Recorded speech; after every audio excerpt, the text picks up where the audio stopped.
De conversación, sin temores. Vamos a tratar de resolver esas dudas que tenemos no solo los estudiantes investigadores, sino también los docentes, que muchas veces participamos de las asignaturas de epidemiología en un tema que es fundamental en términos de asociación y asociación causal. Bueno, profesores, bienvenidos. Qué bueno verlos. Qué bueno verlos por acá. Vamos entonces, digamos que de acuerdo a esta dinámica, yo estoy en el rol de moderador y en este rol de moderador, en primera instancia, quiero hacer una presentación del objetivo de la sesión y también del artículo que vamos a discutir el día de hoy, ¿sí? Entonces, este artículo científico, eso lo vamos a hacer más o menos cada 15 días, lo vamos a hacer de manera alternada, vamos a tener una conferencia, una epitertulias, y esta modalidad pues nos vemos que tenemos frutos de ella. La continuaremos, igual ya mandamos los temas para este semestre. Entonces, hoy vamos a profundizar en el artículo de Corraini y colaboradores en el 2017. Este artículo fue seleccionado por nuestra ponente principal y, digamos, también en compañía de los docentes que usualmente participamos en este espacio académico, debido a varias características. Bueno, uno, porque en primera instancia es una temática de mucha importancia, como ya lo venía comentando, cuando queremos hablar de causalidad, ¿sí? Aquí en este artículo se revisan tres conceptos claves en epidemiología, en especial en epidemiología clínica, son la modificación del efecto, la interacción y la mediación, ¿cierto? Ustedes me ayudan pues con los comentarios y me corregirán, pero muchas veces hablamos de modificación del efecto y de interacción como fenómenos que son similares. Ya vemos que hay una distinción entre estos fenómenos y eso es lo que vamos a clarificar el día de hoy y también de la importancia de la mediación. Del artículo, mencionarles que es un artículo ampliamente citado. En PubMed ha sido citado más de 300 veces, en Scopus alrededor de 190 veces. Está publicado en la revista Clinical Epidemiology, que es una revista de referencia en nuestro campo, ¿sí? Y que se encuentra en el cuartil 1 con un factor de impacto de 3.2. Sobre los investigadores, ellos hacen parte, la mayor parte de ellos, de la Universidad de Aarhus en Dinamarca y también por allí hay alguien de la Universidad de Leiden en Países Bajos, revisando sus hojas de vida. Todos son, digamos, epidemiólogos. Algunos de ellos también son especialistas clínicos y tienen experiencia en este campo de manera suficiente y amplia. Entonces, en este componente de presentación, digamos que hacer una reflexión, un llamado. Recuerden que vamos a tener varios momentos. Este es el primero de presentación, luego tenemos la ponencia de la doctora Angie y luego tenemos comentarios de los docentes y asistentes que se encuentran en línea si así lo desean. Entonces, cuando nos enfrentamos a un proceso investigativo en el que deseamos conocer el efecto de, ¿cierto? Usualmente una exposición, digamos que lo típico y digamos con mayor, que nos genera más evidencia, está basado en diseños tipo ensayos clínicos controlados, aleatorizados. Entonces, em, como buenos epidemiólogos e investigadores, no solamente vamos a hablar de si funciona o no funciona, si tiene un efecto o no tiene un efecto esa variable de exposición, ese tratamiento, sino que debemos preguntarnos en quiénes podría funcionar mejor este tratamiento, cómo actúa, ¿sí? ¿Qué pasa cuando se combinan otras variables de exposición o se combinan otros factores o combinan otros tratamientos? Y ahí es cuando ya veremos, viene el componente o el concepto de interacción, si tenemos en efecto un aumento de esa relación o por el contrario un antagonismo. Entonces, les recuerdo, son tres tópicos fundamentales de los que vamos a tratar. El primero de ellos es la modificación del efecto, ¿sí? En este artículo de Corraine, entonces ellos nos indican que esta modificación del efecto ayuda a identificar si un tratamiento tiene un impacto diferente según características de los pacientes. Por ejemplo, un antihipertensivo puede ser muy eficaz en personas mayores de 60 años, pero mucho menos en mayores. O incluso puede generar o puede haber un efecto distinto entre hombres y mujeres, ¿cierto? Nos queda el concepto básico. La doctora Angie ahorita nos va a hacer una ampliación del concepto. La interacción nos lleva a preguntarnos qué sucede cuando dos exposiciones actúan juntas. ¿Sí? ¿Se potencian o se anulan? En este sentido, los invito a que pensemos en el riesgo de sangrado cuando un paciente recibe aspirina y clopidogrel al mismo tiempo. El efecto en conjunto es mucho mayor que la suma de los efectos individuales. Entonces, miren que hay una pequeña diferencia. Si bien tenemos el mismo número de variables involucradas, en el primer caso pensamos en quiénes puede haber una diferencia. En el segundo, es decir, estamos hablando de una homogeneidad o una heterogeneidad del efecto. Y en el segundo, vamos a hablar de qué sucede de manera conjunta cuando tenemos dos X al tiempo, ¿cierto? Si estas se generan una sinergia o generan un antagonismo. Y finalmente, un concepto que también pasamos muchas veces de largo, y ahí es donde viene y radica la importancia, eso que ustedes lo han hecho también en el ejercicio de sus clases, y es que antes de proponernos cualquier ejercicio analítico, deberíamos plantearnos diagramas que nos permitan conocer a partir del estado del arte, la fisiopatología, del conocimiento de la relación de esas variables de la plausibilidad, cómo se relacionan entre ellas, ¿cierto? En ese sentido viene la mediación. Esta mediación permite explorar cómo. Este ya es el que nos da la respuesta del cómo. ¿Cómo ocurre un efecto? ¿Cuál es la cadena de eventos que lleva a la exposición al resultado? Por ejemplo, y allí está en el artículo de Corraini, para la fibromialgia puede mejorar, se indica que un fármaco para la fibromialgia puede mejorar el sueño, no solo de forma directa, sino también al reducir el dolor, que a su vez facilita dormir mejor.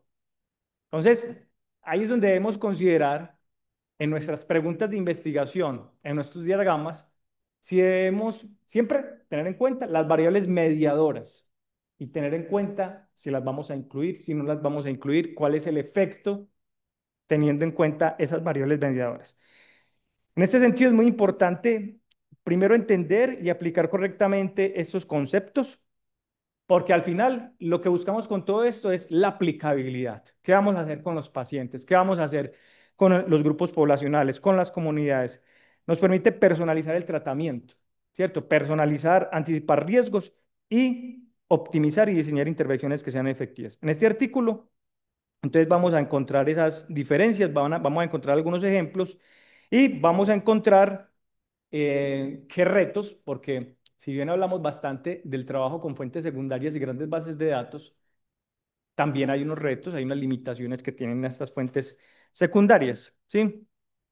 Entonces, eso es lo que veremos a continuación.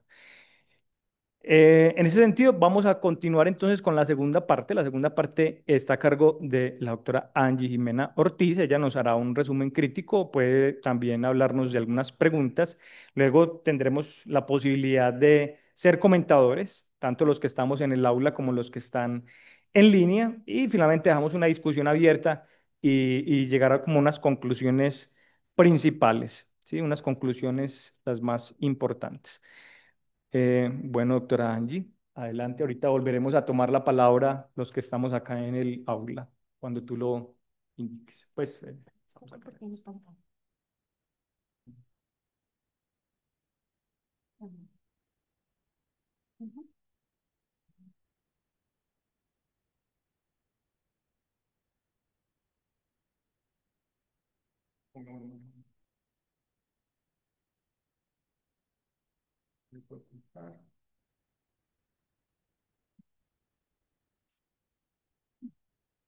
Listo. Bueno, muy buenas tardes para todos. Es un gusto poder compartir estos espacios académicos con ustedes. Como ya bien el doctor Oscar lo mencionaba, este artículo que aquí traemos el abstract del mismo, nos habla de tres temas muy fundamentales que han estado en el campo de la epidemiología desde hace muchos años, pero que tal vez no hemos explorado lo suficiente. Y el mensaje también es que estos conceptos no solo aplican en el campo de la epidemiología, sino también para aquellos que se dedican a la clínica, son fundamentales. ¿Por qué son fundamentales? Estos tres conceptos son fundamentales en el sentido de que nos permite identificar en qué pacientes un tratamiento es más o menos efectivo, es decir, en términos Generales, ¿un tratamiento es mejor o es peor si lo doy en un paciente o en un grupo de pacientes? Evaluar si dos o más exposiciones, en este caso clarifico que cuando nos referimos a exposición, para que todos estemos bajo el mismo lenguaje, vamos a referirnos a un tratamiento. ¿Listo? Entonces, si dos o más exposiciones actúan juntas, potenciando ese efecto o por el contrario, reduciéndolo. Y también nos permite comprender cómo y por qué una exposición produce un efecto. Para ello es necesario entender mecanismos o vías causales que están alrededor de ellas. Para eso, en el artículo, como bien lo mencionaba el doctor Oscar, nos presentan una serie de ejemplos. ¿Listo? Entonces, en esta serie de ejemplos nos colocan el escenario ideal, que es a través de ensayos clínicos aleatorizados, y escenarios más reales a través de estudios observacionales. Vamos a comenzar entonces con el primer concepto, que es la modificación del efecto. La definición. Ocurre cuando el efecto de una exposición, en este caso el efecto de un tratamiento, varía, cambia de acuerdo a las características del paciente o de los pacientes que pueden estar en subgrupos. Eso nos puede llevar a un efecto homogéneo cuando ese efecto del tratamiento es igual en todos los subgrupos. O por el contrario, un efecto heterogéneo donde vemos que sí hay una modificación del mismo y que se comporta de manera diferente ese efecto en los subgrupos. Aquí la clave como para identificar esa modificación del efecto es buscar los efectos heterogéneos, es decir, que si haya diferencias en esos subgrupos.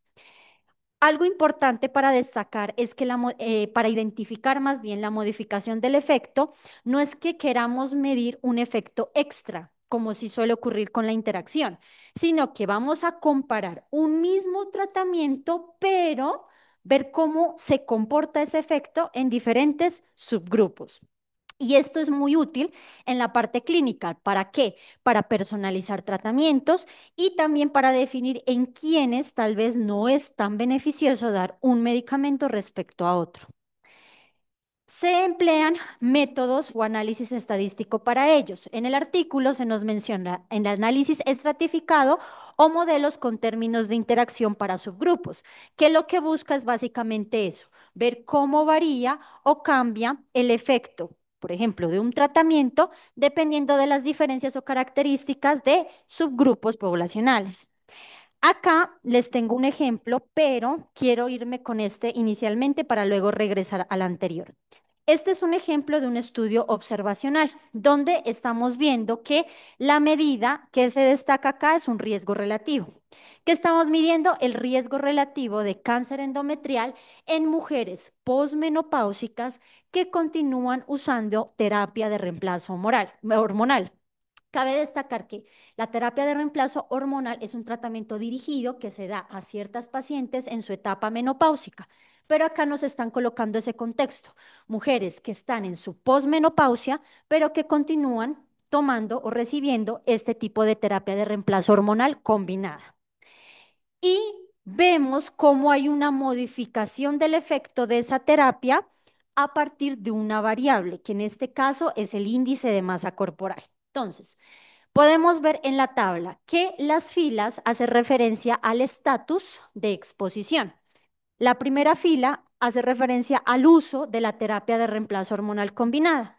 Y la segunda es que nunca se ha tenido esa terapia de reemplazo hormonal combinada. ¿Qué sucede?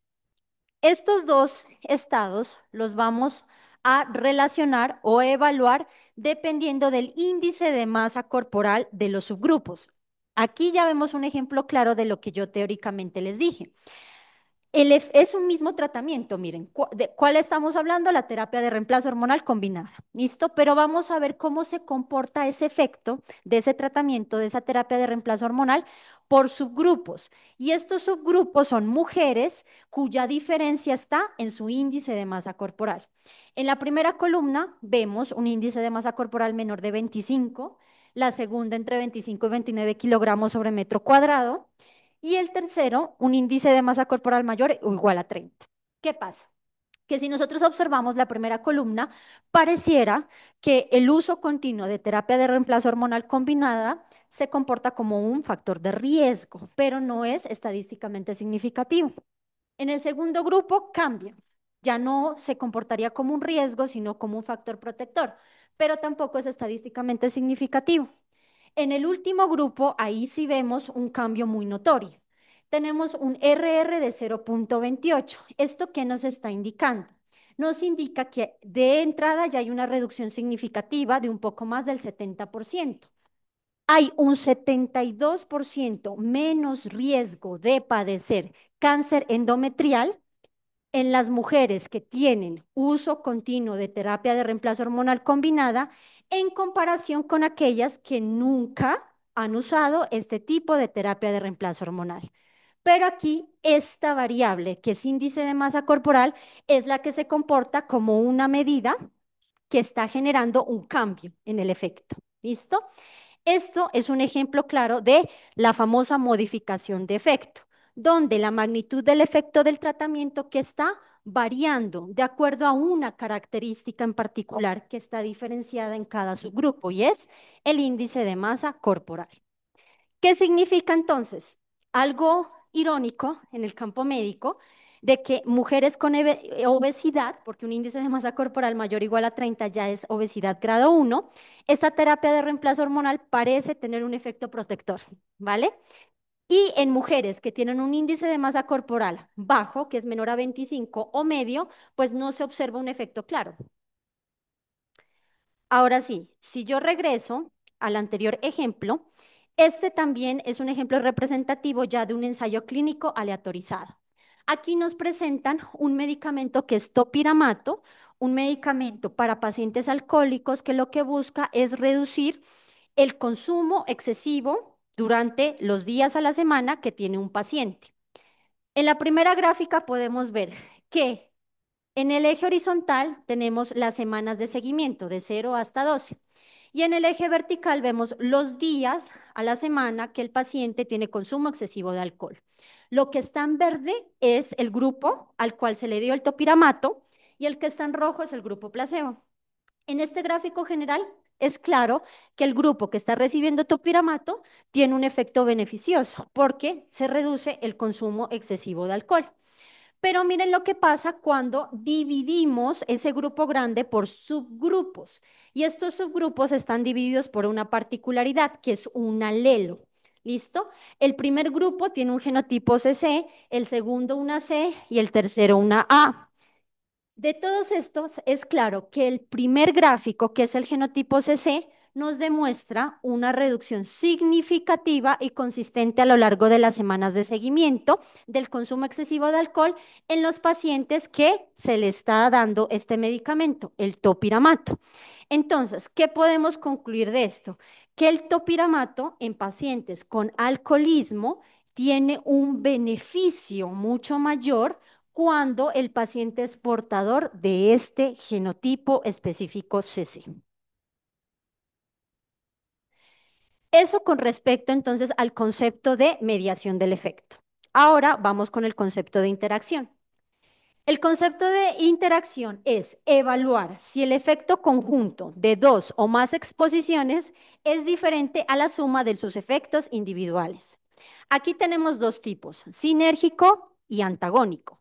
Sinérgico hace referencia a que el conjunto el efecto global o conjunto es mayor al esperado. Y el antagónico cuando el efecto conjunto es menor al esperado. Entonces, tenemos dos casos. Un caso ejemplo de un estudio observacional y un caso ejemplo de un ensayo clínico. El observacional, cuando decimos que la aspirina, la combinación de la aspirina más clopidogrel, aumenta el riesgo de sangrado intestinal más de lo esperado. Y el otro caso de un ECA, donde decimos que la aspirina y la warfarina reducen más el riesgo de cardiopatía isquémica que cada una por separado. Estos son dos ejemplos de la vida real en pacientes a los cuales se les puede estar polimedicando o dándole una combinación de antiagregantes. En el primer ejemplo del ECA es algo positivo, el saber que si damos estos dos medicamentos en conjunto, que darlos por separado, me va a reducir aún más el riesgo de cardiopatía. Este segundo ejemplo también es muy positivo en el campo médico, porque si yo sé que si a mi paciente le estoy dando aspirina y clopidogrel, aumento mucho más, miren, 8 veces más el riesgo que si lo doy considerando los riesgos de cada medicamento por separado. Ambas cosas son importantes porque en el campo médico yo puedo entonces reforzar el tratamiento de mi paciente al combinar tratamiento antiagregante o por el contrario, cambiar el tratamiento de mi paciente, solo irme por una monoterapia y no combinada, porque si es más el riesgo que el beneficio, entonces yo tengo que actuar. Y acá tenemos el primer ejemplo. Aquí nos presentan una tabla y quiero que los compañeros presten mucha atención porque sé que esto también puede generar parte de la discusión que vamos a tener una vez termine la presentación, donde nos presentan una tasa de incidencia por 1.000 personas año sobre enfermedad cardíaca isquémica después del uso de terapia antitrombótica combinada o simple, con dosis baja de aspirina y warfarina. Entonces, ¿qué tenemos acá? Nuestro grupo control. El grupo control es aquel que recibió doble placebo.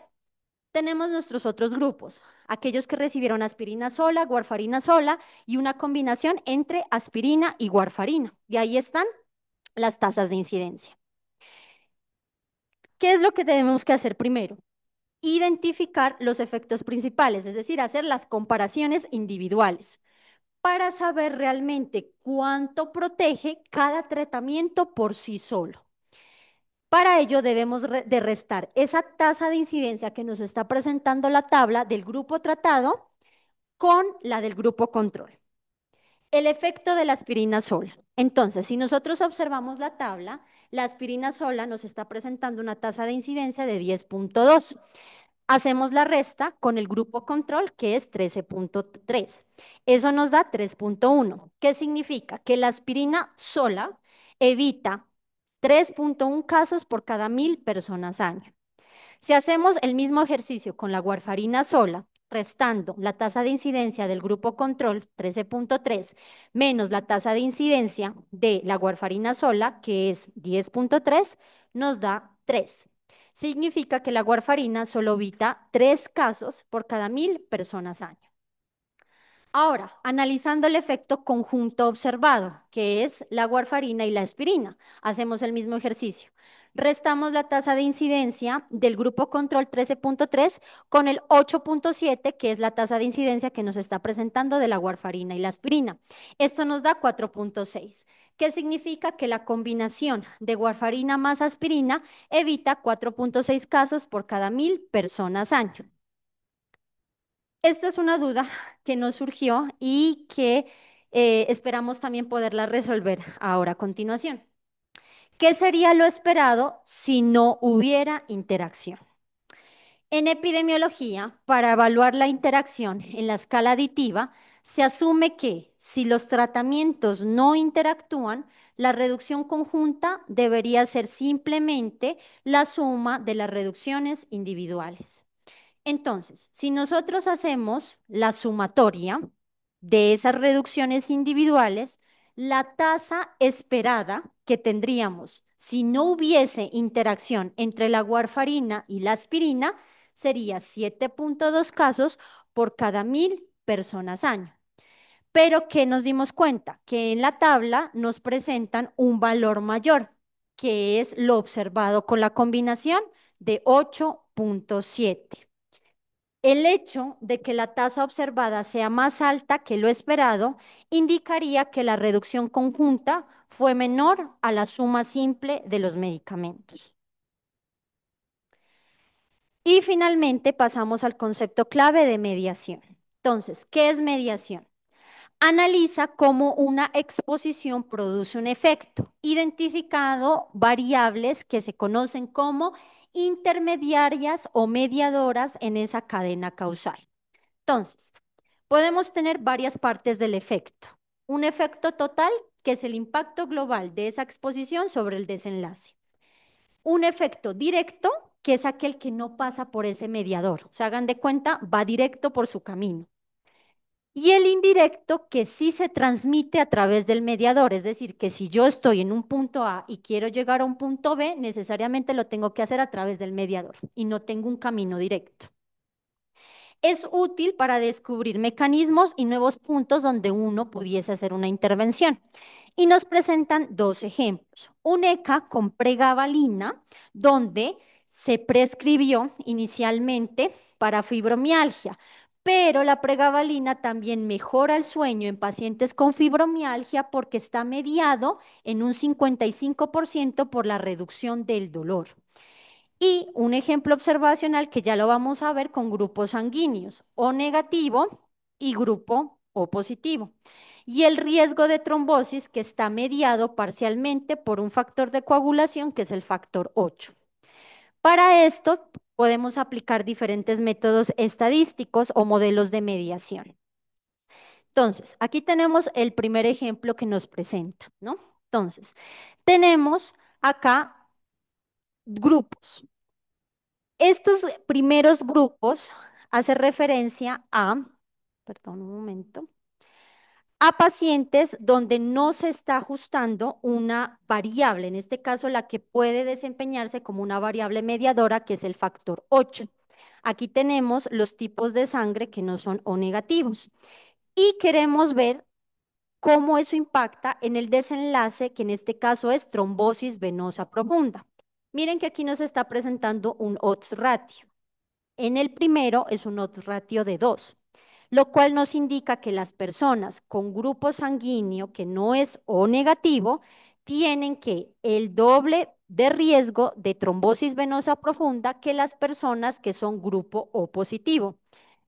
Y esto está calculado sin importar los niveles de factor 8, que yo les decía que este factor 8, si yo no lo considero como una variable mediadora, me puede representar ese valor. Ahora, ¿qué pasa?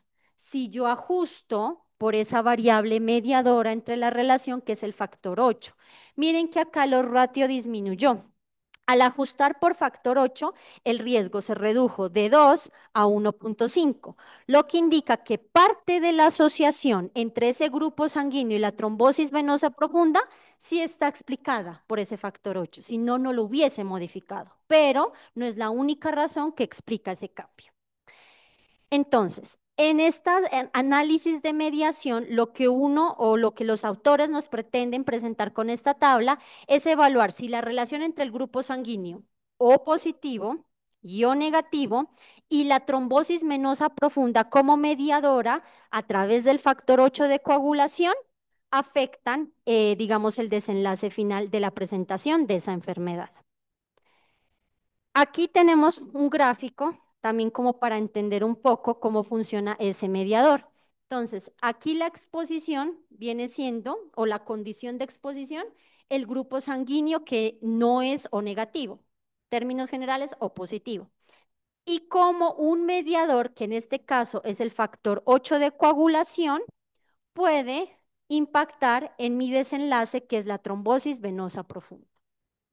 Puedo yo tener una mediación parcial y esta mediación parcial que se explica con el cambio del OR puede ser, digamos, desde el punto de vista clínico importante porque nos dice, sí, efectivamente, en mi paciente con tipo de sangre que no es O negativo, es decir, O positivo, en el desenlace de trombosis venosa profunda, el factor 8 sí puede estar como un mediador, pero no me lo puede explicar del todo. O sea, no puedo decir que del todo el efecto del grupo sanguíneo esté con el desenlace. Ajá. Y la relevancia clínica para nosotros, muy útil. ¿Por qué? Porque si nosotros identificamos que esto es un factor mediador, nosotros tenemos medios para tomar exámenes de laboratorio y medicamentos para controlar ese factor 8 en los pacientes. Este es otro caso que nos presentan con lo de fibromialgia. ¿Listo? Entonces, nos evalúan el efecto total de la pregabalina versus placebo para tratar la fibromialgia. Y además de que se supone que este tratamiento de pregabalina lo que busca es no solo en los pacientes con fibromialgia mejorar su condición muscular, sino también generar un impacto en el sueño. ¿Y qué se descubrió? Que efectivamente el tratamiento con pregabalina sí tiene una incidencia en ello y que el mediador en este caso es la reducción del dolor. ¿Y ellos cómo midieron la reducción del dolor? Aplicando escalas. ¿Listo?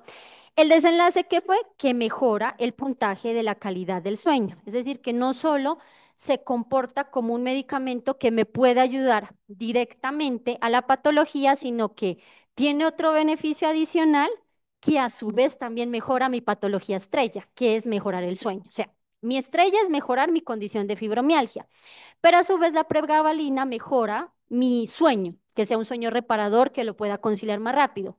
Esta mejora en mi sueño también tiene un impacto directo en que se mejore mi fibromialgia. Por lo tanto, funciona como una variable mediadora. Aquí nos presentan también el esquema. Miren que la exposición es el tratamiento con pregabalina. ¿Cuál es mi outcome principal? Un sueño adecuado, restaurativo. Y la parte intermedia, digamos, de ese medicamento que también me provoca la mejora de mi fibromialgia, la mejora de mi condición de sueño, es la reducción del dolor. ¿Listo? ¿Y por qué? Porque aquí tiene un efecto en la vía del dolor que me impacta a su vez en la restauración del sueño, reduciéndome el insomnio. Muy bien. El artículo nos habla sobre retos y oportunidades al evaluar modificación del efecto, interacción y mediación. En esto voy a pasar muy rápido porque quiero que nos enfoquemos más en el análisis de los conceptos. Ellos nos hablan de unos retos usando bases de datos de investigación. Nos mencionan la importancia de la calidad y la disponibilidad de los datos, sobre estos otros conceptos que si bien no los tocan de manera plena en el artículo, sí son importantes también que nosotros los tengamos presente ahora en la discusión, como son la confusión y el sesgo, porque cuando no hay un ajuste adecuado por confusores se puede distorsionar la estimación entre las interacciones o los efectos mediadores. Y también podemos encontrar sesgos que si no se controlan pueden generar que la mediación, cuando queramos hacer ajuste, no sea adecuado. El poder estadístico también es sumamente importante, el detectar la interacción o modificación de efecto, que también va a requerir un tamaño muestral mayor, la temporalidad y la causalidad, que a veces se nos dificulta establecer la secuencia causal, temporal, perdón, entre la exposición, el mediador y el desenlace. Nos habla también de la complejidad analítica, ¿no? De poder realizar modelos para la interacción y mediación, que a veces son más complejos que los modelos tradicionales de análisis.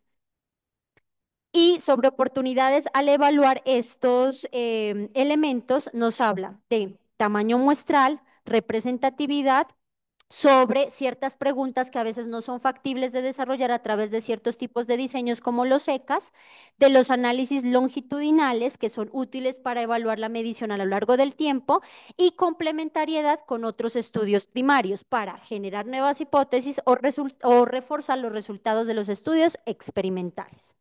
Y con eso tenemos como el resumen de la presentación del artículo para ya continuar con la fase de discusión.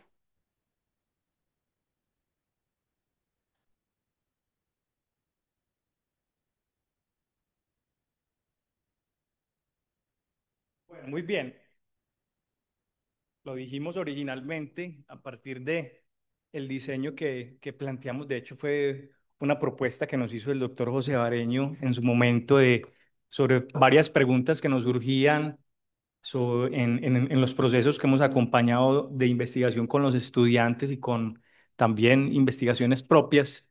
Entre estas, digamos que este tema que creo que tocamos poco, el espacio es para conversar un poquito.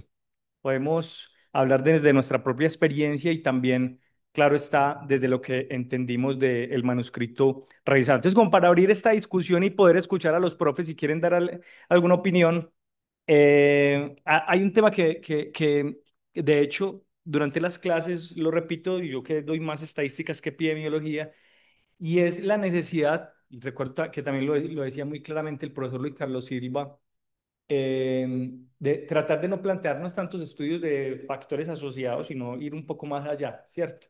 Vemos que eso está muy relacionado con los factores explicativos y de causalidad y etiológicos. Entonces hay un proceso natural dentro de ese análisis que parte principalmente de un constructo teórico que tiene que ser muy sólido. Después de esto viene una serie de análisis en los cuales determinamos si dos variables se asocian o no. Digamos que eso es lo básico. Luego de esto, la pregunta que surge es si esa asociación es real o no, que digamos no hace parte del artículo, pero es complementario a lo que estamos, los fenómenos que estamos estudiando en este momento, y es el fenómeno de la confusión. ¿Cierto? Perfecto, encontramos asociación, utilizamos un chi, una t, una regresión simple, etcétera, para evaluar x con y, y encontramos que hay asociación, pero después de esto la pregunta es, ¿será que esta asociación es real? Y eso viene el tema de la confusión. Tenemos que pensar en esas terceras variables de confusión. Que ahí es donde quisiera de pronto introducir un tema para que los profes puedan dar sus comentarios, y es esa diferenciación, digamos, incluso desde lo teórico, antes de pasar a lo matemático, de las confusoras con respecto a la modificación del efecto y con respecto a la interacción. Entonces, miren, la secuencia, muchas veces nos quedamos en el básico y digamos que a los estudiantes les hacemos ese llamado de no quedarse solo en el básico de asociación, el cual requiere un esfuerzo, poco esfuerzo, ¿cierto? Sobre todo desde el constructo teórico, sino ir más allá. Hablar de asociación, verificar si esa asociación es real, ¿cierto? Considerando confusores, potenciales confusores y evaluando entonces esas otras preguntas que nos interesan para poder dar recomendaciones. ¿En quiénes funciona mejor ese tratamiento? ¿En quiénes hay una mayor protección? ¿En quiénes hay un mayor riesgo? Y después, ¿qué sucederá cuando hay dos exposiciones en conjunto? ¿Cierto? Entonces, miren ese camino que hay que recorrer para al final poder tener recomendaciones que se conviertan en programas que son efectivos, óptimos, eficientes para poder tener poblaciones al final con un mejor estado de salud. ¿Sí? Bueno, no sé si alguno de los profes acá presente o también de los que están en línea quiere dar algún comentario, alguna pregunta como comentadores del artículo o del tema. No sé cuál. Ya está aprendido. Sí, Bueno, muchas gracias por la invitación y claro que en varias oportunidades que hemos hablado de estos temas, ¿no? Y siempre nos queda como la idea de que seguimos en el mismo lugar, ¿cierto? Entonces, sin embargo, a título personal yo creo que hay que tener tres cosas fundamentales para entender estos modelos. Uno, que siempre es más importante el diseño que la parte estadística, ¿cierto? El diseño es la que le da a uno lo que usted ya acabó de hablar del marco teórico, lo que le permite a uno decidir qué variables van a jugar en el modelo. Entonces pienso yo que, porque muchas veces nosotros como estudiantes y a veces como profesores le damos más peso a la parte estadística, ¿cierto? eh, Incluso generamos más estrés en los estudiantes en la parte estadística que en la parte de diseño. Entonces yo creo que una de las cosas que hay que tener siempre en cuenta qué tipo de estudio es el que vamos a realizar o qué tipo de diseño. La segunda que me parece que es importante, y usted lo decía con referencia al doctor Luis Carlos Silva, es que una cosa es un modelo predictivo y otra cosa es un modelo explicativo. En el modelo predictivo nosotros no podemos hablar ni de confusión, ni de iteración, ni de modificación del efecto. Solamente podemos hablar en los modelos explicativos o de causalidad, si lo quisiéramos llamar de alguna manera, hablar de confusión y de esta situación de mediación ¿cierto? Y la tercera cosa que hay que tener en cuenta, porque le da a uno la impresión que cuando hablamos de modificación del efecto, y decía la doctora Angie, hay que subdividir la variable para mirar si el efecto en cada una de las subdivisiones de la variable es la que afecta o genera el efecto. Siempre hay que pensar que en estos modelos mínimos deben haber tres variables.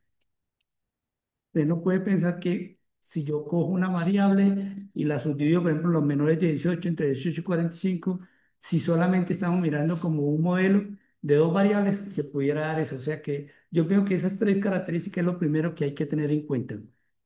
La cuarta cosa que me parece a mí que me ha parecido es eh, que primero hay que establecer si hay confusión o no hay confusión. Como es un modelo explicativo, ¿cierto? Si fuera predictivo no nos preguntamos eso, ya lo dijimos. Pero como es un modelo explicativo, primero que todo, mirar si hay confusión o no hay confusión, para poder establecer que lo que viene después pudiera generarse a través de esto, ¿cierto? Entonces, me parece a mí que hay que tener en cuenta eso. Entonces, una vez establecido que no hay confusión, entonces ya empezamos a trabajar sobre estas tres posibilidades.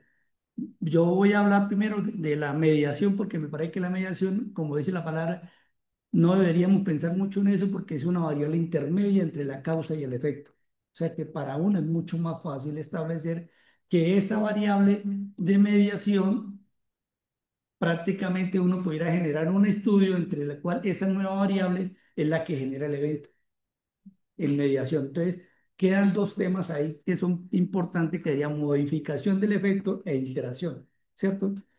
Yo no sé qué tan factible es, en vez de utilizar términos clínicos, por ejemplo, clopidogel, porque de pronto esos términos habría que entender un poco de la parte, cómo actúan esos medicamentos en el Fisiopático. organismo, ¿cierto? Entonces, yo quisiera como establecer más bien otro tipo de ejemplo y lo voy a poner de esta manera.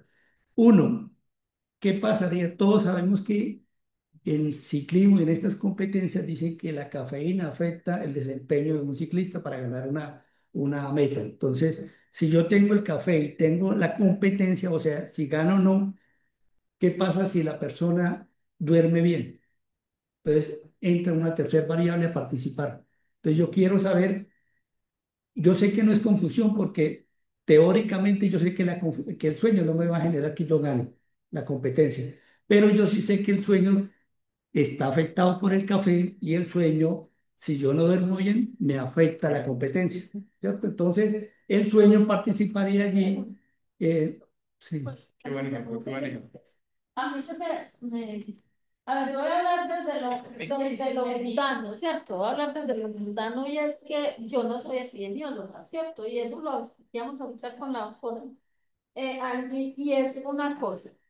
Yo voy a hacer ese modelo. Y en esta exposición y con este artículo que hablábamos, que teóricamente casi todos hablamos de confusión e interacción y las otras fenómenos que nos vio el artículo con la mediación y lo demás, eh, es poco lo que, o en mi caso pues específico, es poco lo que hemos visto. Entonces, a mí se me ocurre una duda en este momento.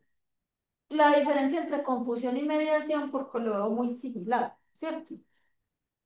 Creo que el ejemplo, creo que el ejemplo, creo que el ejemplo fue muy bueno. El ejemplo fue muy bueno. Pero démosle- Doctora Luceli, ya te vamos a dar la palabra. Un segundo. Listo. Está muy bueno. Listo, dámosle la palabra a la doctora Sí, no sé. pero claro que ese ejemplo estaba muy bueno. Sí, yo no. Empezando por la. ¿Ahorita lo retomas, Víctor? Sí. Sí. Perfecto, doctora Luceli, adelante. Buenas tardes, gracias. El artículo es muy chévere, creo que es un tema que es bastante relevante y se está tocando desde hace mucho rato, pero que cada vez toma más importancia y como decían ahorita, con el boom de los modelos predictivos, creo que cada vez es más importante tener claras las bondades de los diseños epidemiológicos, como dice el doctor Bareño. Sin lugar a dudas, el diseño es importante, pero hay una cosa que he visto en general y es que muchas veces esa parte de la modificación del efecto, mm, la respuesta siempre es un modelo multivariado. Y como lo sugieren en el artículo, la modificación del efecto, la mejor forma de evaluarla es con un análisis estratificado, porque en el modelo multivariado eso no es visible. En el modelo multivariado puede ser visible el cambio de hacia aumento, disminución y pensar en interacción, pero no el modificador del efecto. Entonces, creo que esa es una cosa que se debe retomar y creo que hay diseños que se pueden prestar para eso, desde los observacionales, desde los que hacen los estudiantes en el posgrado, porque es una mirada que de verdad es muy útil y a veces solo nos fijamos en que no sea, en que el valor del Breslow nos da o no nos da heterogéneo cuando hacemos el análisis estratificado y nos vamos directamente a los valores de P, hablando como de la parte técnica, pero no nos fijamos en eso que pasa en los subgrupos. Y esa parte son hallazgos muy importantes que, como bien lo decía Angie en la exposición, permiten pensar en qué grupo esa intervención funciona o no, o en qué grupo esa exposición que estoy evaluando en un estudio observacional es adecuada modificarla o no, porque ahí sí nos da como ese mensaje que que no lo podemos ver o no se hace visible en el modelo multivariado. Entonces, muchas gracias, muy interesante el resumen del artículo y quería hacer como ese aporte y muy chévere el ejemplo de la competencia. Muchas gracias. Perfecto, profe Bareño, si quieres ampliar. Bueno, entonces, sí, entonces seguimos. Sí, yo estoy de acuerdo con la doctora Luceli. Me parece a mí que a pesar de que nosotros como docente a veces no enseñamos, yo sé que lo voy a decir entre comillas, el análisis trivariado, ¿cierto? Porque serían tres variables cuando hablamos de análisis estratificado. Me parece que es importante porque eso nos deja o nos permite dilucidar mejor lo que dice Luceli, ¿cierto? ¿Dónde está el efecto o si es confusión, interacción o alguna de estas particularidades? Entonces, pienso yo que sí, es muy importante rescatar esa estrategia para poder entender esos fenómenos. Aquí había una pregunta sobre la diferencia entre confusión y mediación, ¿cierto? Entonces, habíamos hablado de que de pronto el café versus ganarse una competencia, ¿cierto? Pe- perdón, no el café. El café y la competencia.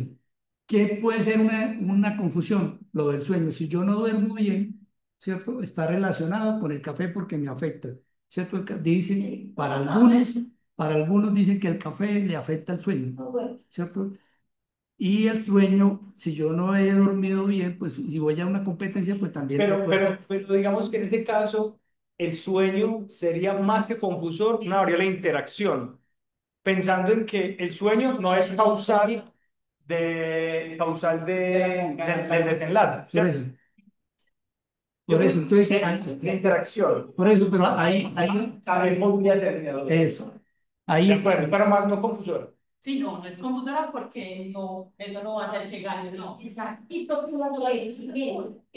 No, yo pienso que ahí hay una confusión. Una cosa es lo que yo planteo en el diseño, ¿cierto? Si yo estoy planteando que el café afecta mi desarrollo como atleta, La relación principal serían esas dos variables, sí, café y eh, desempeño. ¿qué Sí. pasaría el sueño? ¿El sueño está afectado por el café? Sí, ¿cierto? El sueño, si yo no duermo bien, afecta mi desempeño. Entonces, puede ser, sí, no, pudiera ser confusión ahí, ¿cierto?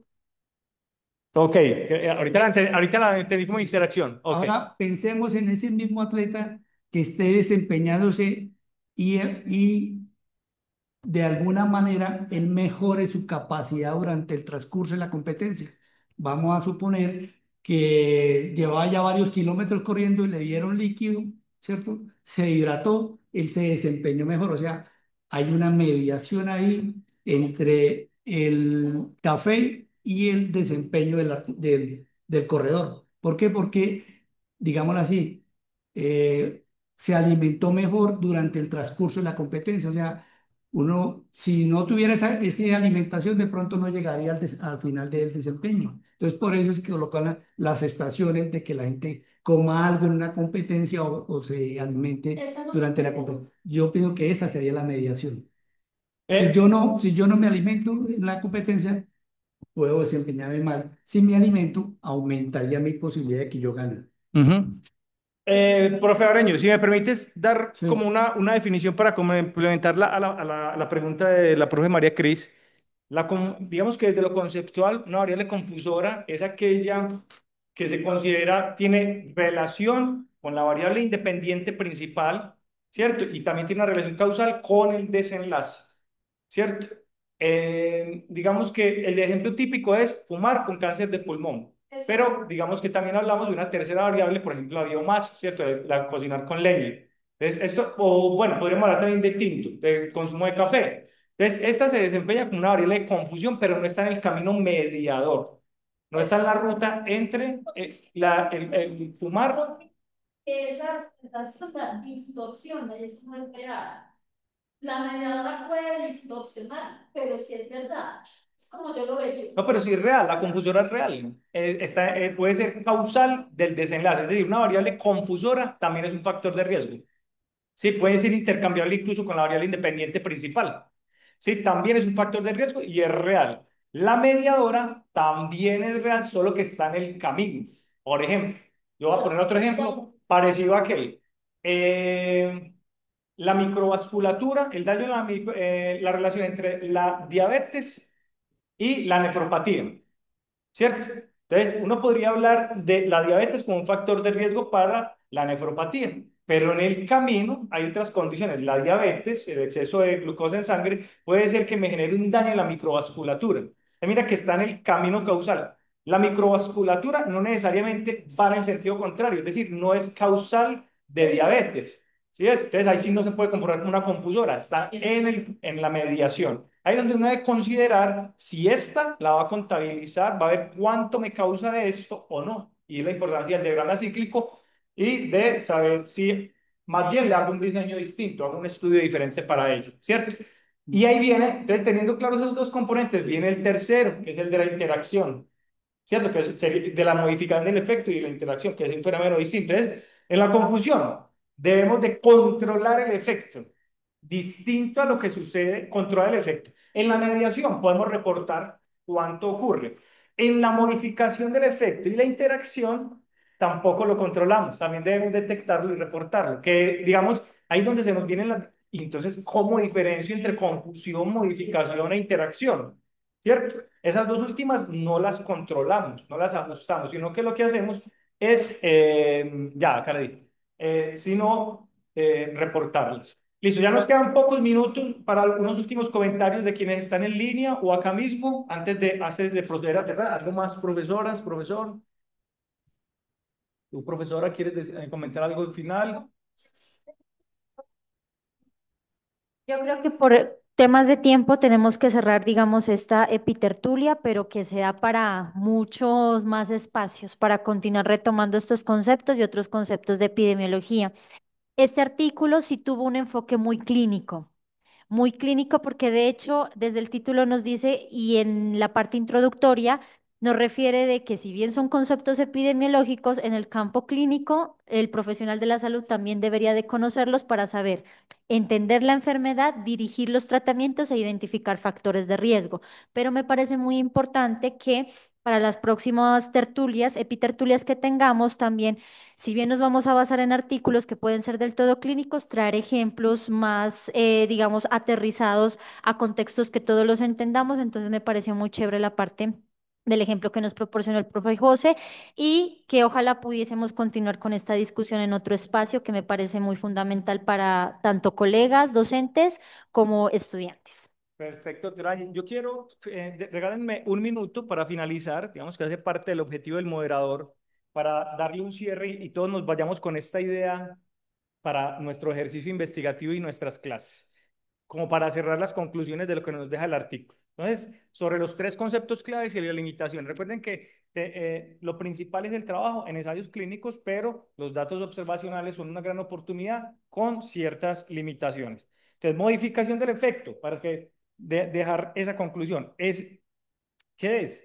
El efecto de una exposición o tratamiento cambia según niveles de otra variable, por ejemplo, el sexo, la edad, el genotipo estratificando, por ejemplo. Exacto, y haciendo a través de análisis estratificado. El objetivo de la modificación del efecto es estudiarlas, identificar subgrupos donde el tratamiento es más o menos efectivo, hablando en términos de tratamiento, pero lo ejemplificamos también con estudios observacionales. La interacción, efecto conjunto de dos o más exposiciones comparado con lo esperado por la suma de sus efectos individuales, ¿cierto? Y hay de dos tipos, sinergia, ¿cierto? Efecto conjunto mayor o antagonismo, efecto conjunto menor. Por último, la mediación es un mecanismo o vía intermedia por el cual una exposición afecta un resultado. Entonces, en ese sentido, podremos tener efectos directos y efectos indirectos, como lo mencionaba la doctora Angie.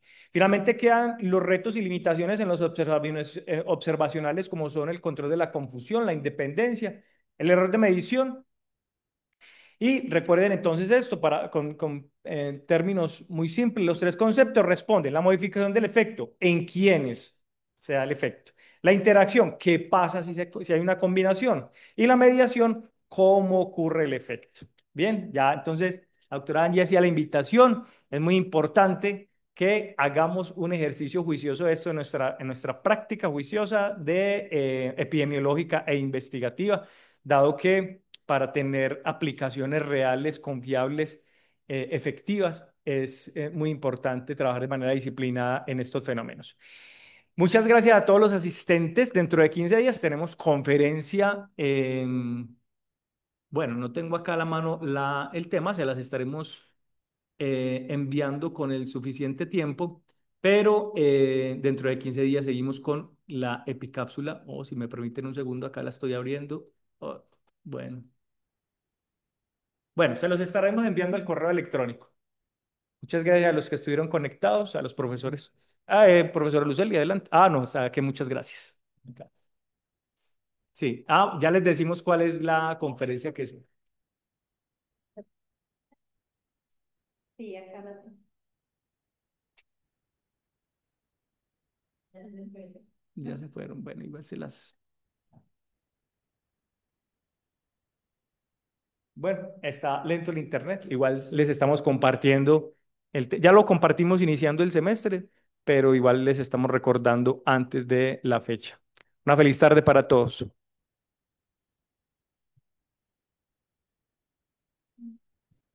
Sí. El tiempo no dio. El micrófono. No, ya va a cerrar. No, el tiempo sí dio, nos fue súper bien. No, pero es que no nos dio.